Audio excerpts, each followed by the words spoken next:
રાજપાલ યાદવને તિહારની જેલમાં એટલા માટે મોકલવામાં આવ્યો કે તેણે એક મૂવી માટે 5 કરોડની લોન લીધી હતી અને તે ચૂકવી ન શક્યો. આ આખા કેસને નિશિત રાજગુરુ એનિમેશનની મદદથી આપણે સમજી શકીએ.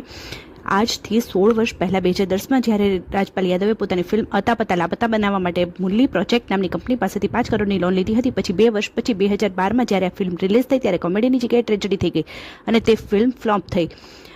ટોટલ 11 કરોડના રોકાણથી બનેલી ફિલ્મે 42 લાખની જ કમાણી કરી અને રાજપાલ યાદવ દેવામાં ડૂબી ગયો. પૈસા ન ચૂકવી શક્યો. જે 5 કરોડની લોન હતી તે ઇન્ટરેસ્ટ લાગીને 9 કરોડની થઈ ગઈ. ઉપરથી તેણે લોન ચૂકવવા માટે જે એક ચેક આપ્યા હતા તે બધા જ બેંકમાં બાઉન્સ થયા. અને તમને સારી રીતે ખબર જ છે કે જો કોઈ ચેક આપવાને એકાઉન્ટમાં પૈસા ન હોય ને ચેક બાઉન્સ થઈ જાય તો એક ક્રાઇમ ગણવામાં આવે. થોડી સિરિયસ થઈ ગઈ. સેક્શન 138 નેગોશિયેબલ ઇન્સ્ટ્રુમેન્ટ્સ એક્ટ નો કેસ રાજપાલ યાદવ પર લાગી ગયો.